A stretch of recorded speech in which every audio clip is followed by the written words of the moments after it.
Greek fava, or yellow split pea puree, is one of our absolute favorite appetizers here in Greece. Or main course even.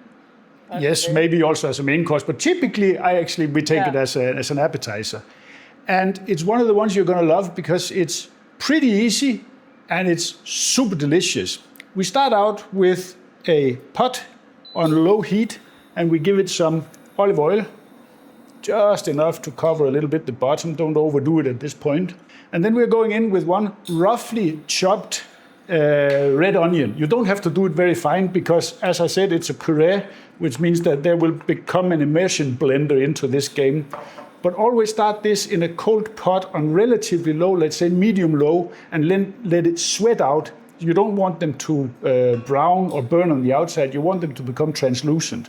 So let these go for 5, 6, 7, 8 minutes, and then we will be back. And when they're nice and soft, we are gonna make a space in the middle. So I can go in with a clove of minced garlic to let that become fragrant before we continue with the rest. And that is literally 30 seconds. You don't want to turn your back on garlic because it can burn very easy, but you want it to... Bite you in the ass. It can bite you in the ass, and then it becomes bitter, and that's not nice. There, already, now you smell it, it's perfect. Then we're gonna add 150 milliliter of olive oil. Whoa. And get that warmed up a little bit, and that goes really fast, so.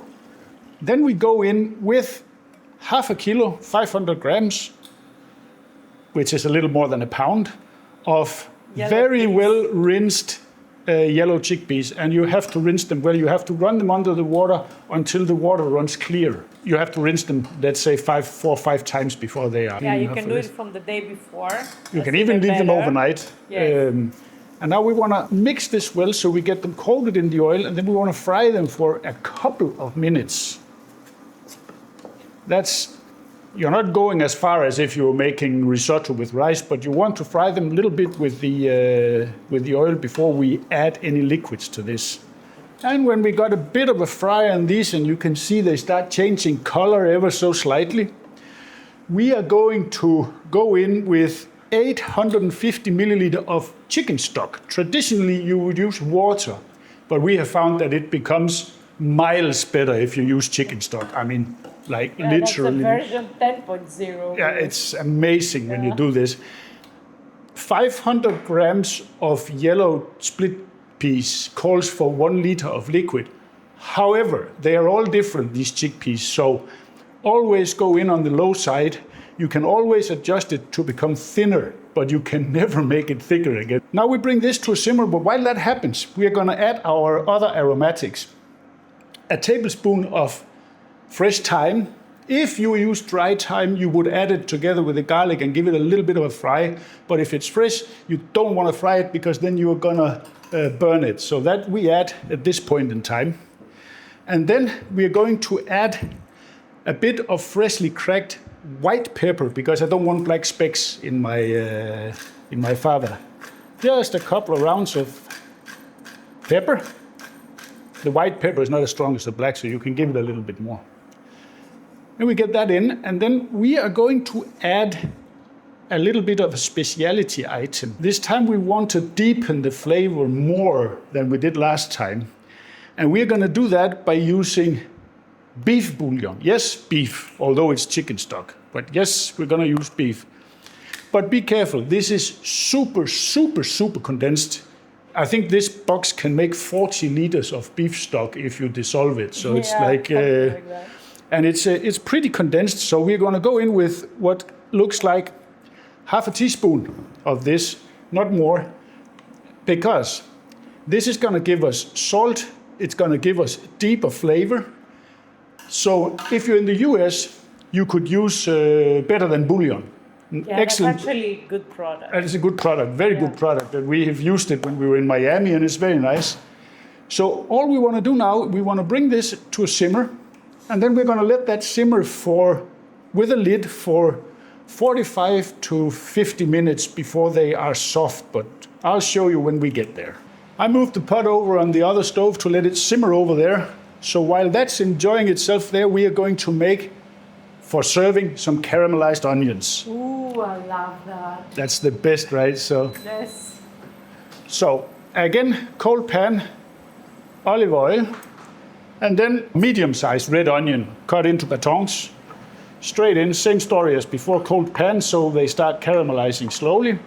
But here we will make a little bit of a difference, because to get them started properly, we're going to give them a pinch of salt to help dry out or drag out the water, I wanted to say, and give them some more flavor once they are caramelized. So now we just let them simmer away there. And if you can, take them as low as possible and let them simmer as long as you're simmering your fava, because then they become really nice, the caramelized onions. And there they have been on the pan now for almost 40 minutes, and they are smelling fantastic here. They have that really, I love caramelized onions. So now, as you see, they are nice and dark and soft, exactly what you want from caramelized onions. So they're done. We have another 10 minutes on our fava, so then we will finish everything off and we are ready to eat. And here we are with our beautiful, nicely boiled fava, and the chickpeas, they are nice and soft, and it looks really good. And I think we have the right consistency. We will see once we blend it. But before we do anything else, I need to taste for salt, because that's I want to do before I blend it, actually.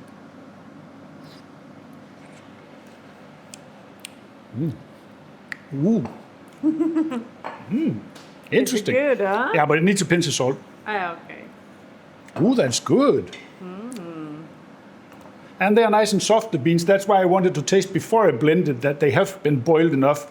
That's because once you blend it, you can't. And then if they are still half raw, then it doesn't taste nice. That's not gonna be good, no. Exactly. So in with the salt, that to a side, and then we are going to take the juice of a couple of lemons. And that's why be careful about this with adjusting the thickness, because you're also going to add lemon juice. And also another thing, when you make a portion like this and you have it for the next day, then it gets thicker the next day. Yeah, but you can always, when you warm it up, add some water. Exactly. Because with all the stock and the Exactly. bouillon, it has space for water. It's not like it's going to lose any flavor. Oh, no, there is plenty of flavor in this for... Exactly. Ooh, and then you can use it also as a side dish, you know, next to a nice ribeye steak or a nice grilled sausage. Sausage. Oh. That would be tradition, Yeah, actually. we do that a lot here in Greece. Let me just get this stirred in. And then the last thing to do, because now you saw it got a little bit thinner here, but then on with your immersion blender. If you don't have one, you can pour it into your food processor, but I prefer the stick blender. It's for me, it's easier and less cleaning.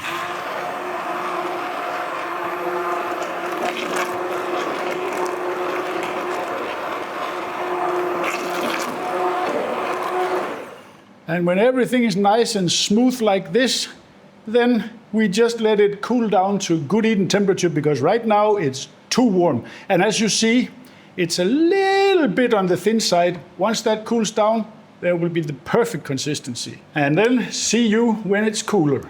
That's just a pretty sight, and you actually saw it before I did, so. But that is just beautiful with a little bit of olive oil drizzled over top. Perfect to serve as a side dish or whatever, or next to sausage, as we said before. But let me get a little bit of the onion here and some of the fava. Ooh, that is a nice bite there.